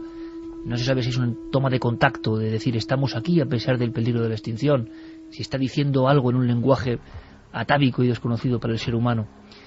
Pero sabemos que los lobos saben cosas por su comportamiento que los hombres desconocen. Javier, que todavía no se ha publicado, pero está ya tu libro, vamos, en máquinas y casi lo estamos tocando, El ángel perdido. ¿Y por qué traigo esto a colación? Porque hablas de rutas sagradas, del poder de algunas rutas sagradas, de algunas piedras sagradas, de algún conocimiento que hila lugares en la tierra. Bueno, yo no sé, pero entra hasta dentro de la lógica que los animales también supiesen eso, y que nosotros ya lo hemos olvidado. Bueno, ahí se abre un grandísimo debate sobre, en fin, si debemos tomar a los animales por una, y no solamente los lobos, sino otros mamíferos, que nos son muy cercanos, como una especie con capacidad de trascendencia o no. Es decir, pensamos que lo que nos diferencia de los animales, uno de los rasgos distintivos, por ejemplo, es la aproximación cultural, el trabajar en grupo, el venerar a nuestros antepasados. Eso está, de alguna manera, se vislumbra en los lobos. Con estas palabras de este profesor de la Universidad de Salamanca, se nos está poniendo sobre el tapete la posibilidad de que los lobos acudan a lugares, a los mismos lugares sagrados, santificados de alguna manera por la tradición humana. Pero es que, por ejemplo, tenemos otro ejemplo en la naturaleza, que es el asunto de los elefantes. Se habla de los cementerios de elefantes. De hecho, fue un mito muy extendido durante el siglo XIX. Muchos exploradores peinaron grandes extensiones de África tratando de encontrar el cementerio al que supuestamente acudían todos los elefantes por un afán de enriquecerse, porque lo que querían es el marfil de sus colmillos. Jamás se encontró ese gran cementerio, pero Rupert Sheldrake, un famosísimo biólogo, sí que ha subrayado en varias ocasiones que los elefantes sí tienden a hacer pequeños cementerios familiares, que sí que es verdad que existen en algunas manadas lugares donde esos huesos se depositan. Y qué curioso, los elefantes adultos tienden a visitar los huesos de sus antepasados, hacen visitas periódicas a donde estaban esos huesos, como, en fin, para darles una vuelta, para recordarlos, para venerarlos, lo que hacemos nosotros con nuestros antepasados en los cementerios, en una especie a la que no le atribuimos ningún sentido de la trascendencia. Sí solo tienen los elefantes, lo tienen los lobos, y quizá lo tengan otras especies mamíferas a las que no le hemos atribuido, en fin, ese don hasta ahora. Quizá nos tengamos que replantear esa vieja duda, ese viejo debate de si los animales tienen alma o no. 2:20, ahora cuando entremos en el siguiente expediente de la noche de investigación y de España ancestral, con Nacho Ares, en el fondo algunos de estos temas van a salir a relucir. El maestro, el gran profesor del Brío, ayer con sus anteojos, con su gorrilla, con su barba blanca, con sus prismáticos, yo estaba realmente encantado, ¿no? Porque también forma parte de una especie, como muchos amigos que tenemos, que yo no sé si está al borde de la extinción, creo que sí, porque no hay muchos auténticos sabios, ¿no?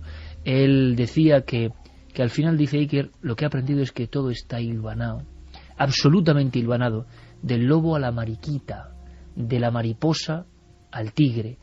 Pasan procesos y cosas que nosotros no entendemos y que están completamente amalgamados, ¿no? Decía, desde el mundo de las ideas a los pequeños movimientos de un par de pájaros, ¿no? Cuando auténticas eminencias de la cátedra, de la investigación, de la sabiduría, que muchas veces evidentemente serán criticados por otros que me decía que no saben salir del libro, pues dicen esto es porque algo de eso hay. Y Santi, yo me quedo realmente con la carne de gallina, sabiendo que donde hay dólmenes, petróglifos, lugares sagrados y santuarios incluso abandonados, los lobos se comportan. Por eso me decía este hombre, ¿tú te acuerdas, Carmen, que una de las cosas es que se han atropellado varios lobos en la carretera Nacional 1? Sí, en la de Burgos. En la carretera de Burgos, que es un ejemplo del dominio del hombre sobre la tierra. Tenemos las fotos, son muy desagradables, esas no las hemos puesto. Resulta que mitad de la noche, grandes lobos y grandes lobas atravesaban en la oscuridad. ¿Cómo es posible que un animal tan astuto lo haga cuando es un fantasma que serpentea por todo y sea atropellado por un coche? Va como por un camino, por una ruta. Es la ruta que sigue. Y nos comentaba el profesor del Brío que eran esas rutas telúricas o magnéticas que siguen los lobos. Solo así es explicable que aparezcan, por ejemplo, 4 ejemplares en los últimos tiempos muertos en Nacional 1, porque están volviendo a una tierra que fue suya en su día y siguen unas coordenadas.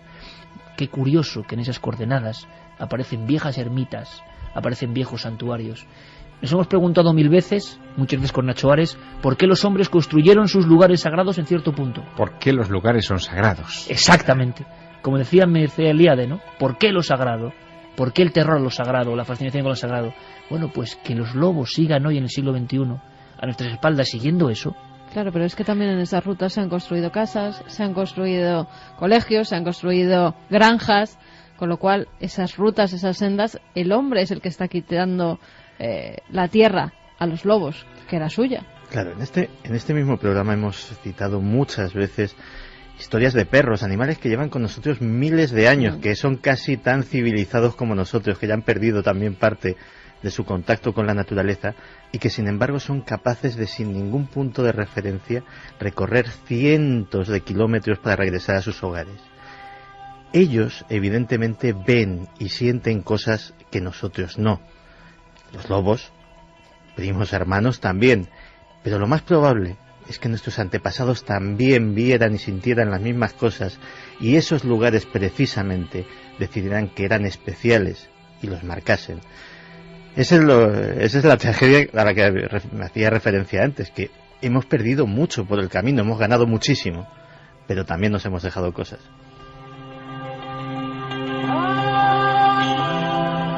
Otro maestro, que es Noel Calero, con los sonidos nos pone a Dead Can Dance para casi recordar los ecos de esos hombres que fuimos en su día.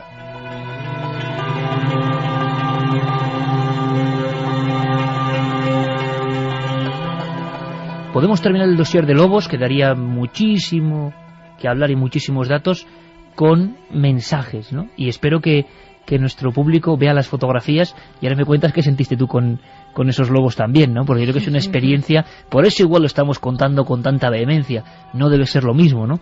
Pero después de haber tenido esta comunicación casi con ellos, pues nos vemos casi impelidos. ¿Qué dice la gente? Vamos a repetir las vías de contacto: 27699, palabra clave milenio, espacio vuestros mensajes, milenio3 con número, @cadenaser.com, www.cadenaser.com, y si queréis votar en la encuesta, ikerjiménez.com, que vamos a ver cómo va. ¿Qué provoca el lobo en ti? ¿Miedo o fascinación? Pues fascinación.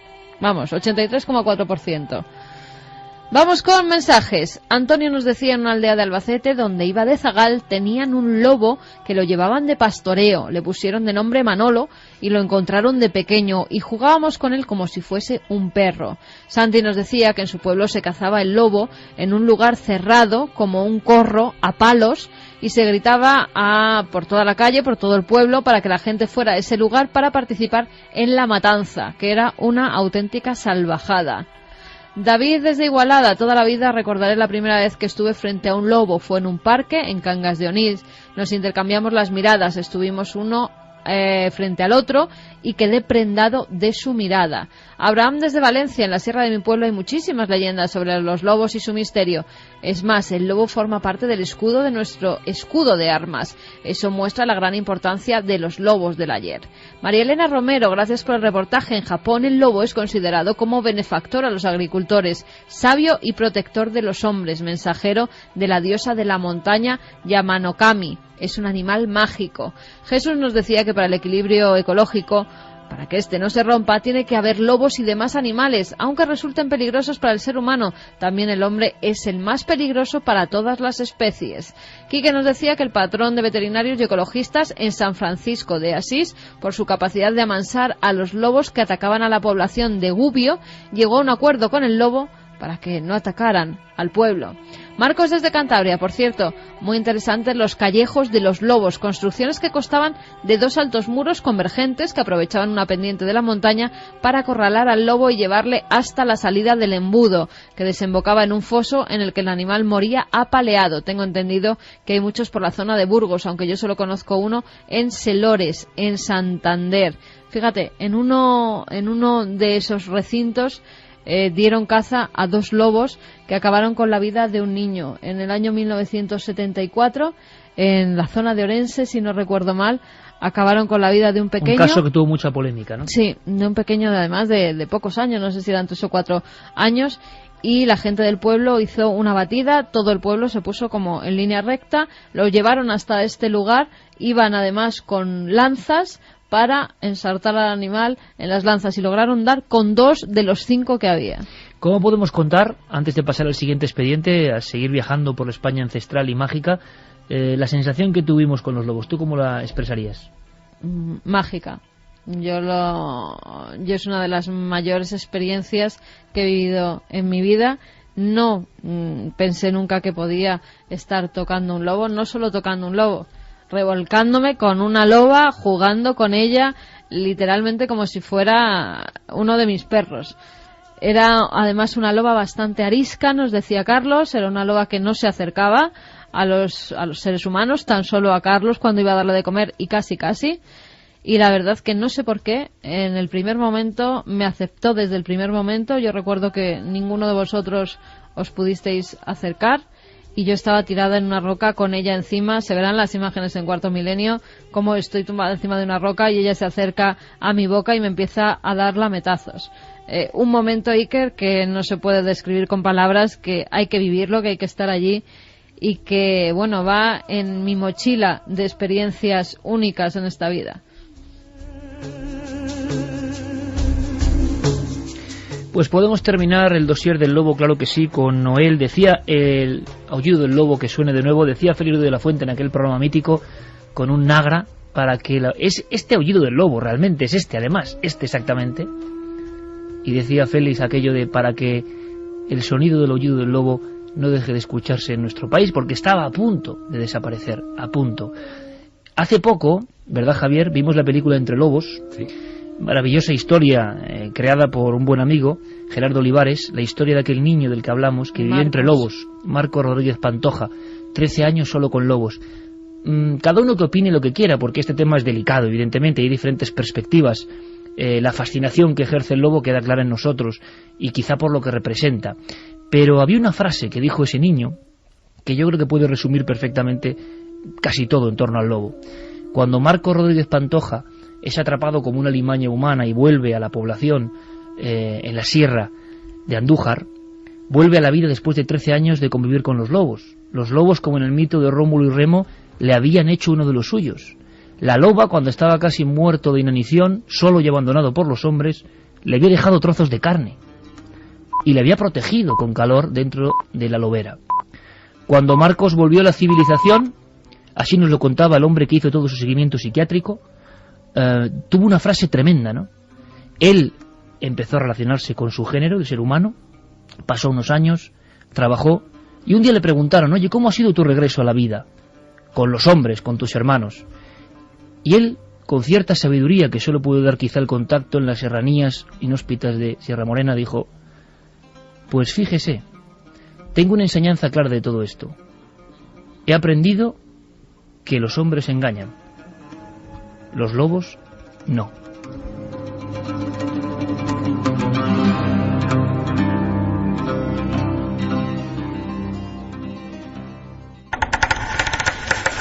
Milenio 3.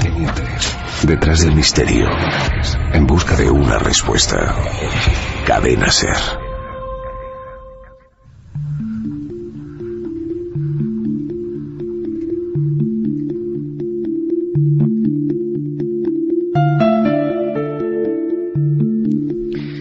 nuestra nave radiofónica continúa, no puede parar un minuto, y marcha ya hacia un lugar que queremos redescubrir. Si hemos hecho lo propio quizá con parte del mundo de los lobos, y ahora vosotros, amigos y amigas, podéis investigar, podéis seguir su mirada para ver qué sentís, podéis aprender, ¿por qué no hacer lo mismo con un entorno concreto?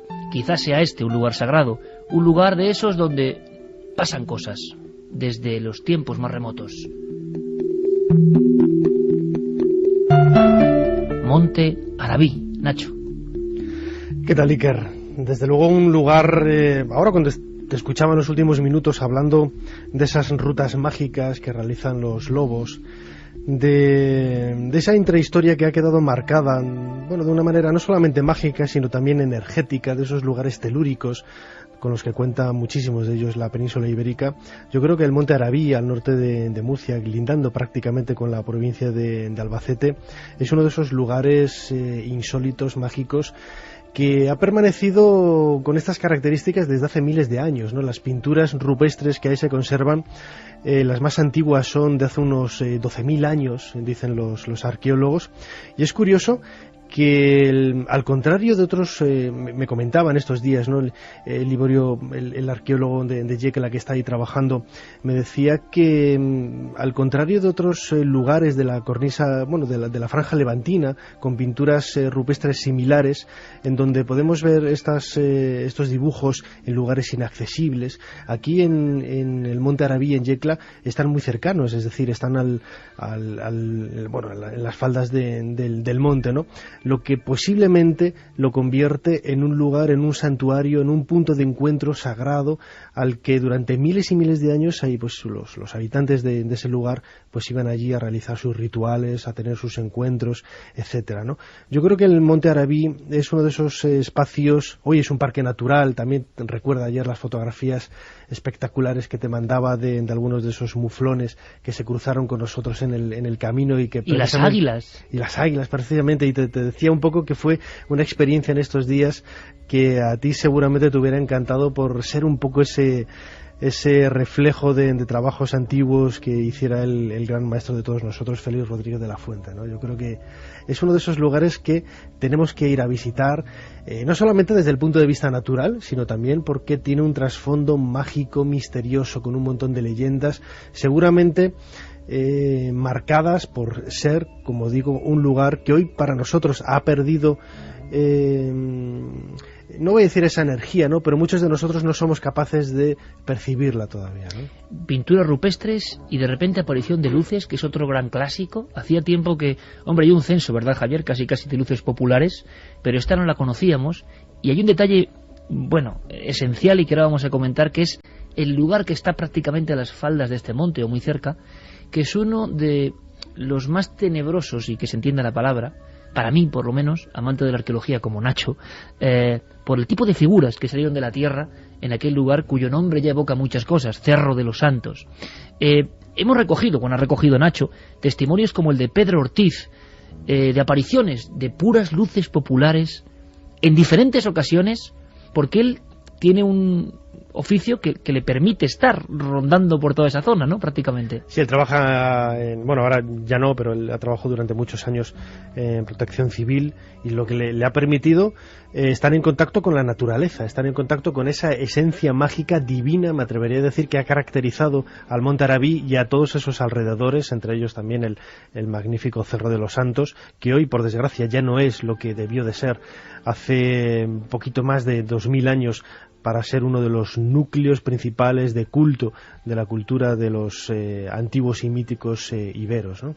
Vamos a escuchar a Pedro, porque él, en una de esas noches de vigilancia, vamos a decirlo así, se encuentra con algo que os va a sonar, vamos, totalmente, porque es la misma historia que se repite, pero qué curioso, ¿verdad, compañeros?, en lugares arqueológicos, casi a veces partiendo de las mismísimas ruinas. Diferentes descripciones de luces en el Monte Arabí en las últimas fechas. Pasando unos minutos, 8, 10, 15 minutos, esa luz inerte, esa bola tan preciosa que destellaba una luz muy bonita, blanca, luminosa, se hizo un movimiento, pero yo diría fracciones de segundo. Nosotros viéndola perfectamente, de momento vino hacia nosotros, pero segundos, se paró segundos y volvió a retornar al punto de antes. a ese punto inerte que estaba. 2:36, si conocéis el Monte Arabí y habéis sido testigos de fenómenos, nos podéis aportar cosas, desde luego estamos abiertos. Nacho, tenemos la descripción arquetípica, que como veremos no solo ha visto él, sino muchas más personas, de luz, no en el cielo, sino a baja altura, evolucionando, persiguiendo a vehículos, a coches, haciendo evoluciones y siempre por la misma zona. Sí, es una zona, como digo, mágica. Pedro es testigo de la presencia de estas luces desde hace ya, me contaba, los primeros avistamientos que él tuvo pues hace prácticamente 2 décadas, y luego hace poquitos meses también, junto con otros compañeros de Protección Civil, también pudieron verlas, ¿no? Y siempre son esas esferas, pequeñas esferas, de vivos colores, muchas de ellas, ¿no? Es un efecto realmente impresionante sobre todo escuchándole a él, como lo contaba con esa emoción, porque me imagino que al igual que debió de ser para aquellos hombres prehistóricos que hace prácticamente 10.000 años han habitado este lugar, pues es la presencia de esas figuras, la presencia de esas luces. Hay también otros testimonios ya quizás un poco más imbuidos en la leyenda local, que habla de luces blanquecinas, algunas de ellas con forma femenina, deambulando por los lugares, ¿no?, que caracterizan a uno de estos emplazamientos, ¿no?, el Monte Arabí. Otro detalle, a ver, Javier, si tú como ufólogo distingues cosas que son casi arquetípicas también. Saliendo de las puras ruinas del Cerro de los Santos, que ahora contaremos qué es, porque Nacho pudo decir que se lo ha pateado y ha investigado más de una vez, apariciones de cosas, me recuerda lo del Pardal, en la misma provincia de Albacete, que surgen de entre las ruinas, hacen un recorrido y vuelven a un lugar donde hubo culto, donde hubo ritos de los que ya no sabemos nada, donde hubo figuras que hoy se pueden ver en el Museo Arqueológico Nacional, y algunas incluso falsificaciones en su época con gran polémica. Cerro de los Santos, eso es lo que tenéis que buscar si estáis delante del ordenador, para que contempléis en tiempo real la extraña expresión de estas figuras y entendáis que quizá hay un sentido de por qué aparecen las luces allí, con ciertos movimientos erráticos y como si fueran un fantasma de luz, yendo y volviendo. Escuchamos de nuevo a Pedro Ortiz. A la altura del Cerro de los Santos, a mi margen izquierdo, pues vi esa misma esfera, digámoslo así, 50 centímetros, pero muy cerquita de nosotros. Y en este caso iba dando unos saltos de unos 100 metros aproximadamente, se paraba, caía a tierra, saltaba haciendo una onda, caía otra vez a tierra, y la gran sorpresa fue que se desvió hacia el eje de la carretera, una recta que hay impresionante en esa zona, se veía en el centro del eje de la carretera. Para el vehículo, cuando no dábamos crédito, y vámonos, no había otra salida, caminos no había que cogerlos, y mantuvimos el vehículo quieto cuando esa esfera menor, de unos 50 centímetros, 60, 70, hizo un movimiento rápido hacia nosotros y giró hacia el margen del cerro donde había retornado anteriormente.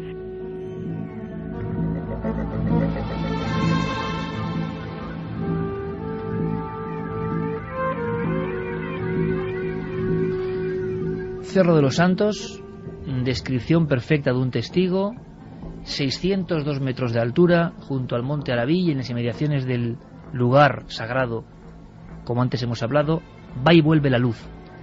No es la primera vez ni será la última.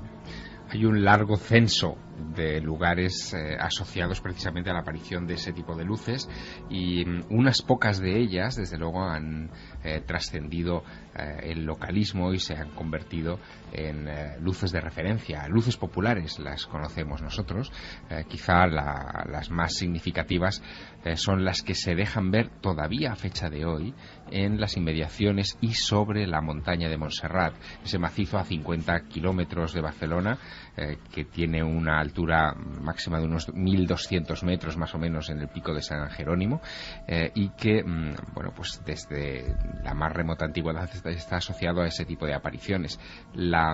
El hallazgo de la Moreneta, de la Virgen Negra, se produjo precisamente porque una serie de luces indicaron el lugar a los pastores donde tuvieron que buscar la figura de esa Virgen sedente con el niño. Y no solo eso, muy cerca, en Manresa, la aparición de una de estas luces en 1345 dio pie a una celebración que está ya muy próxima. El próximo 21 de febrero se celebrará la fiesta de la misteriosa Llum, de la misteriosa luz, como cada año, que conmemora precisamente la incursión de una de estas luces que bajó de la montaña de Montserrat hasta esta villa, hasta Manresa, se adentró dentro de la iglesia del Carmen, se dividió en tres, se volvió a agrupar en una sola esfera y volvió a atravesar la mampostería de roca para perderse montaña arriba. Y no es el único lugar, hay más. ¿Habrá alguna conexión con la arqueología en todo esto? Yo no sé si hay estudios, como Emilio Carreño nos hablaba, el director de la Red Sísmica Nacional, nos hablaba sin tapujos de una conexión entre luces y terremotos. Y nos habló, ¿verdad?, que yo creo que esto fue tremendo, un científico de su talla. ¿Os acordáis de cómo desde incluso el terremoto de Lisboa había correlación de visiones de luces? Es que los santuarios arqueológicos, y yo no sé si tendrá que ver para algunos con fuegos fatuos o con qué, y la presencia de luces es una constante total. Y en ocasiones en este monte, el Monte Arabí, los testigos no han sido una persona, dos personas. Ahora vamos a escuchar uno con 10 personas, y de ámbitos como la protección civil. O sea, mucha gente viendo lo mismo, y a veces con otras formas bien curiosas, como objetos de los que cuelgan otros y casi tocan tierra, cosa que yo no he escuchado muchas veces, Nacho. Es curioso porque ya cuando veamos el reportaje en Cuarto Milenio, dentro de unas semanas, Liborio Ruiz, el arqueólogo principal de estas investigaciones, que es de Yecla, en Murcia, como digo, él me hablaba de un sentimiento bastante singular. Es la arqueología de los sentidos. Él es bastante escéptico en todo este tipo de cosas, ¿no? Bastante escéptico. Sin embargo, él habla de esta arqueología de los sentidos, arqueología de los sentimientos, en el terreno de lo que él no sabe explicar, no tiene una explicación racional, lógica, pero que entiende que hay algo, hay una magia, hay un sentimiento, hay algo que se escapa un poco de nuestras manos, de nuestro raciocinio, y que hace que un lugar, en este caso el Monte Arabí, haya sido habitado por personas, por seres humanos desde hace miles de años, y que haya sido identificado con un lugar sagrado, un lugar mágico hasta la actualidad. Claro, lo que hablábamos, ¿por qué eligieron ese monte? O sea, ¿y por qué ahí excavaron la ermita rupestre en un caso? ¿Por qué exactamente ahí? ¿Y por qué las pinturas rupestres o petróglifos se superponen unos a otros y no utilizan otras extensiones, sino que tiene que ser un lugar? O sea, como si supieran algo que nosotros no sabemos, y tiene que ser ahí. Escuchad, tú especialmente, Javier, esta descripción delante de 10 testigos, gente de la Protección Civil, que están observando algo que ya no es que sea una luminaria así como difusa, sino que más bien parece un aparato en plena noche, y que, en fin, escuchad para ver si habéis catalogado alguna vez algo parecido. A mí me sorprende. ¿Cuál fue nuestra sorpresa? Porque estábamos más de 10 personas. Era verano, detrás de las moratillas salió un objeto grandísimo a una altura 8-10 kilómetros de altitud sobre el horizonte del Cerro de las Moratillas, multicolor, soltó algo, yo le digo una cuerda, digámoslo, un cable, lo que fuese, multicolor hacia abajo, pero llevaba esa misma que estábamos viendo desde el principio, en pequeñita, lo llevaba debajo, cogido. Lo dejó caer muy lentamente, porque estuvo más de 5 a 7 o 10 minutos inerte. Podíamos verlo perfectamente, pero perfecto, recrearnos. Lo dejó caer, y claro, cuando ya pasó el horizonte, digamos, de las moratillas, ya perdemos la visión de este objeto que estaba dejando caer a la tierra. ¿Qué era? No lo sé, sinceramente. Y retornó, y en el momento que eso quedó dentro de esa esfera grandísima, esa estrella o esa lo que fuese, no lo sé, quedó dentro, cruzó el firmamento, en visto no visto. En visto no visto. Yo no sé si habéis escuchado alguna vez un croquis de este tipo. Yo creo que en la provincia de Huelva, un objeto redondo con una especie de nexo y luego otro, pero no sé. Bueno, yo creo que quizá aquí no estamos hablando de las luces populares que mencionábamos por la descripción de este amigo. Parece que se trata de una luz que está más alejada, es más lejana. Las luces populares suelen estar más mucho pegadas más cercanas, a tierra, ¿no? Exacto, más pegadas a tierra.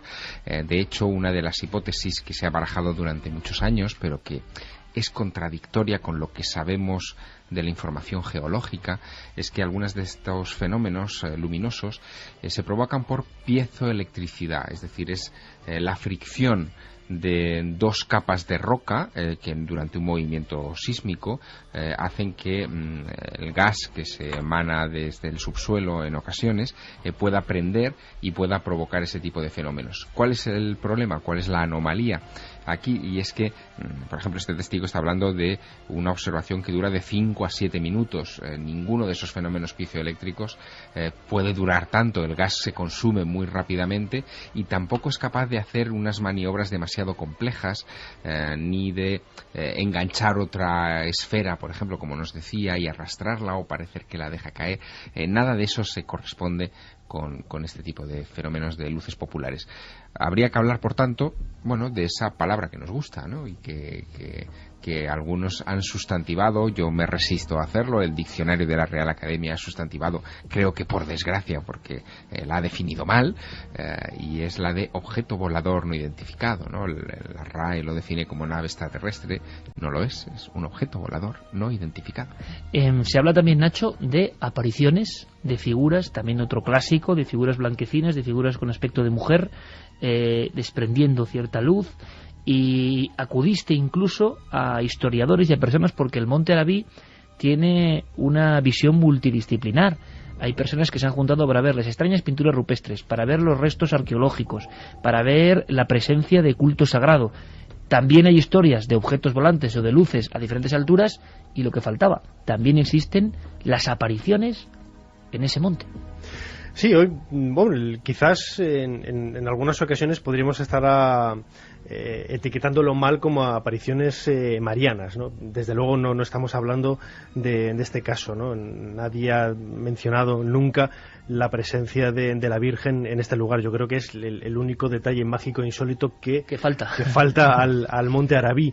Pero sí que es cierto que estas luces insólitas han sido identificadas, han sido marcadas con ese toque femenino, ¿no? Con ese toque femenino que da todo aquello relacionado con el mundo de la magia, con el mundo de lo insólito, sobre todo cuando hablamos de una esencia demasiado quizás sofisticada o demasiado elegante, ¿no? Como son muchas de estas luces pequeñas, porque por ejemplo Pedro Ortiz, lejos de identificar las luminarias con ovnis, él hablaba de un espectáculo insólito. Recuerdo que delante de la cámara se estremecía, aunque hubieran pasado casi dos décadas, ¿no? Se frotaba los brazos diciendo, manifestando un poco esa emoción de la que había sido testigo y de la que todavía era, recordando la presencia de estas luces. Nacho encontró a otros historiadores y otros expertos y a otros estudiosos del monte, como José Puche Forte, y nos contaban esto, la voz del pueblo, de la investigación, de lo que está pasando en su entorno,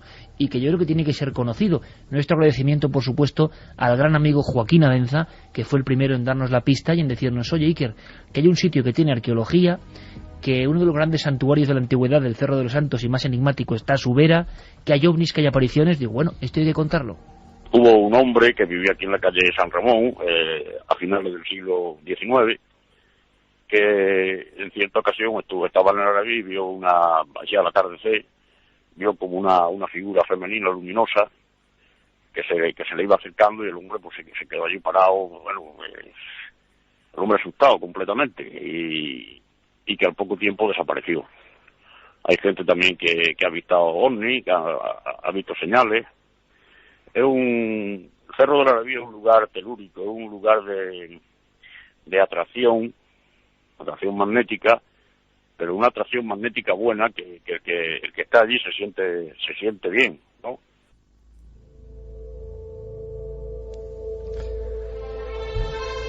El hecho de que haya pinturas de unos 10.000 años de antigüedad, han calculado los expertos en ese lugar. Tienes el Arabí ahí delante. Exactamente, que la montaña cabe en una especie de roca, de pico, que lo hace muy muy característico en la región, pues indica que desde luego ha ejercido una atracción desde hace mucho tiempo.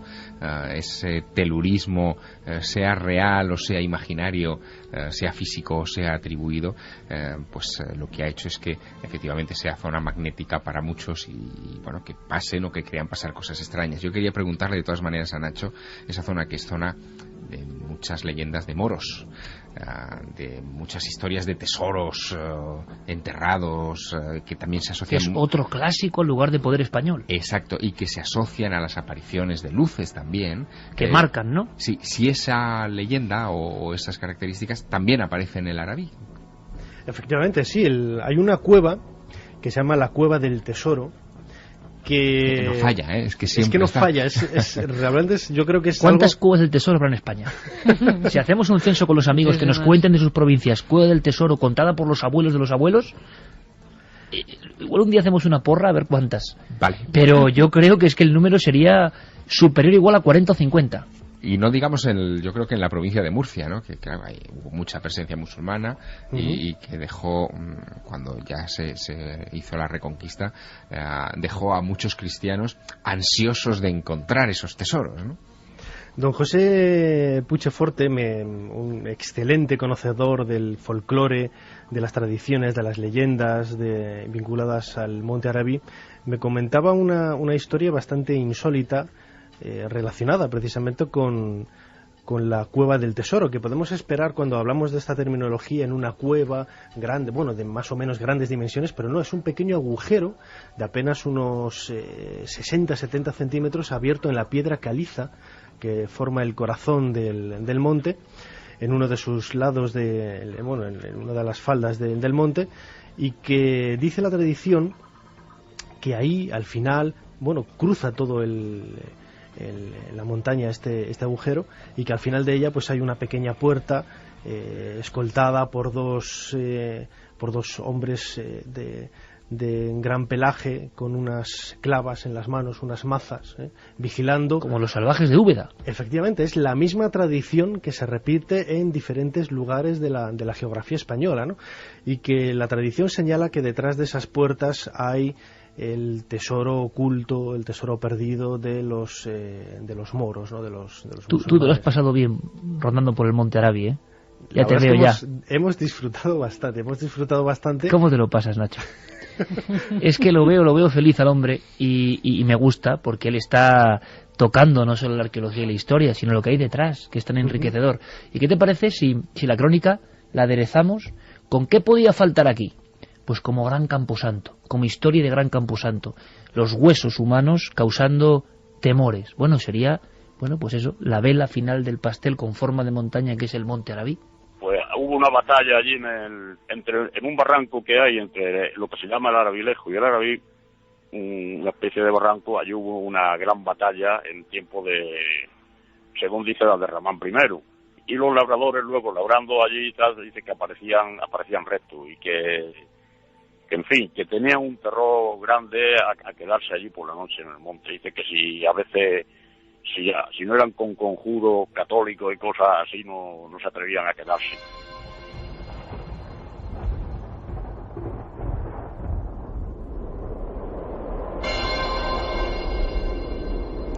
Conjuros, huesos, presencias. Por cierto, las pinturas rupestres, ¿hay alguna que te llamas especialmente la atención? ¿Están muy deterioradas? ¿Se pueden ver? ¿Tienen formas extrañas? Hay dos tipos de pinturas, unas más animalísticas, podríamos decir, las típicas representaciones de toros, de caballos, de équidos. ¿Os dais cuenta que el lobo nunca aparece, por cierto? Efectivamente, no aparece, es como ese icono maldito, podríamos decir, ¿no? La cabra tira al monte, yo voy a hacer una referencia a la cultura jeroglífica, ¿no? A la cultura egipcia, mejor dicho. En el jeroglífico, por ejemplo, nunca hay representaciones de arañas, y arañas hay en Egipto. ¿Por qué los antiguos egipcios nunca representaron las arañas? Oye, qué buen tema es ese, animales malditos en los códigos de la antigüedad. La idea no es nuestra, al César lo que es del César. Nuestro realizador y jefe de imagen de Cuarto Milenio, me tienes la bicha balazote ahí, qué miedo da. Hablando de bichos, ¿no?, extraordinarios, Sergio Fernández de Pinedo me dice: Iker, él se recorrió durante 8 meses las cuevas de España y Francia con nosotros, y me dice, hablando de lobos, extrañas conjunciones, ¿por qué no hay lobos en el arte rupestre? Prácticamente no hay lobos respecto a lo demás. Pues debe haber un misterio, porque el lobo estaba ahí, y en Egipto no hay arañas. No hay arañas, y un animal que existe tanto en la antigüedad como como hoy, ¿no? Y es curioso que hay algunos animales que, a pesar del miedo que manifiestan, o que por lo menos representa el ser humano con respecto a ellos, pues parece que, como una serie de conjuros, de elementos mágicos, se evita, ¿no? Se evita su presencia en las pinturas. Hay que hablar de eso, Nacho. En el Monte Arabi, por lo tanto, hay de todo. Merece la pena la visita, un entorno natural, unas huellas del arte rupestre del hombre antiguo y misterios con testimonios. Y escuchamos a nuestro público, que es soberano, por supuesto. Pues Carlos Torrao nos dice que es uno de tus grandes fans, y sobre lo que estáis hablando de las cuevas, dicen que en Zamora está oculta la cueva de Viriato, en la que guardaba sus tesoros. Si quieres te digo de dónde soy. Pues sí, dínoslo. Papero Serrano nos dice: buenas noches, milenarios. Se comenta que grupos de gente pertenecientes a no se sabe qué secta, entre comillas, o grupo religioso, celebran rituales en algunas de sus cuevas, lo cual es fácilmente constatable por los numerosos restos de velas que quedan en el lugar. Se habla de personas semidesnudas, con la cara tapada, en medio de una multitud de velas encendidas, realizando rituales con nadie sabe qué propósito. Será otro tema, otra semana, pero hemos recaudado información que pone los pelos de punta, de santuarios rupestres absolutamente desconocidos, con signos indescifrables, esotéricos, antiquísimos, y que ahora, o sea, estas noches, gente con conocimiento esotérico y satánico está reutilizando. Que en el siglo XXI se esté reutilizando estos lugares de dificilísimo acceso, complicadísima llegada, con signos y conocimiento. Ostras, pues estremece bastante, ¿eh? Pero no es un fenómeno español, Iker. Ocurre también en otras partes. Esto está ocurriendo también desde hace unos años. En el Reino Unido especialmente hay una especie de revival, probablemente céltico o neocéltico, vamos a llamar así. Pagano. Pagano, evidentemente, que está acudiendo a estos santuarios prehistóricos y los está como activando. Está ocurriendo en Francia, está ocurriendo en las alineaciones de megalitos de Karnak, por ejemplo, y en otros lugares. Es decir, que no es un fenómeno español, es un fenómeno, yo diría que neomegalítico, por utilizar un término, ¿no? Y habrá que seguirle la pista, desde luego que sí. Y tanto. Nos dicen también que el Monte Arabi es muy rico en yacimientos y restos arqueológicos de todo tipo. También existen muchas leyendas y mitos sobre este bello y enigmático monte. Nos lo comentaba Nicolás. También hay personas que nada más poner un pie en alguno de sus lugares, al bajar del coche, han sentido un fuerte mareo, indisposiciones, que le han obligado a abandonar el lugar de forma inmediata. Se refiere al Monte Arabi. Sí. O sea, gente que ha recibido un shock pero negativo. Sí, lugares de poder, ¿no? Hay, desde los dos puntos de vista, o sea, hay contradicciones. Por ejemplo, Joaquín Abenza nos manifestaba su recargamiento, podríamos decir, ¿no? de energía positiva, y hay otros que en el momento de estar ahí pues no aguantan y se tienen que ir. Pues como casi todos los lugares sagrados potentes, Nacho. En Murcia hay bastantes pinturas rupestres. Yo visité las de Yecla, y en el Pantano, Valdinfierno también las hay. Como siempre, muy buen programa. Nada mejor para un sábado. Gracias, nos lo decía Raquel desde Lorca. Y luego pues seguimos con los lobos. Sí, pues que entonces mucha gente que se ha encontrado con lobos. Con muchas historias de lobos, porque ahora vamos a ir con otras historias de lobos humanos. Bueno, Nacho Ares, por supuesto, querido amigo, luego te escuchamos en Ser Historia. Aquí nos quedaremos. Haces doblete, ¿eh? Hacemos doblete. ¿Tómate un café? Nacho, un café. Gracias como siempre, disfrutar. Un abrazo, amigo. Gracias por descubrirnos la España antigua y moderna al mismo tiempo, del misterio. Santi, ha habido una matanza tremenda en Estados Unidos, todos lo hemos visto, un acontecimiento tremendo. Se habla de control mental dentro de la mente de esa persona que ha provocado casi un apocalipsis, ¿no? Tú, hombre, no voy a decir que eres amigo de este tipo, porque no lo puedo decir, pero que estaba en tus foros. Pues curiosamente, y eso lo comentaremos, la sorpresa ha sido encontrarme con que un foro de conspiración que yo frecuento y que es muy conocido estaba precisamente frecuentado por este asesino.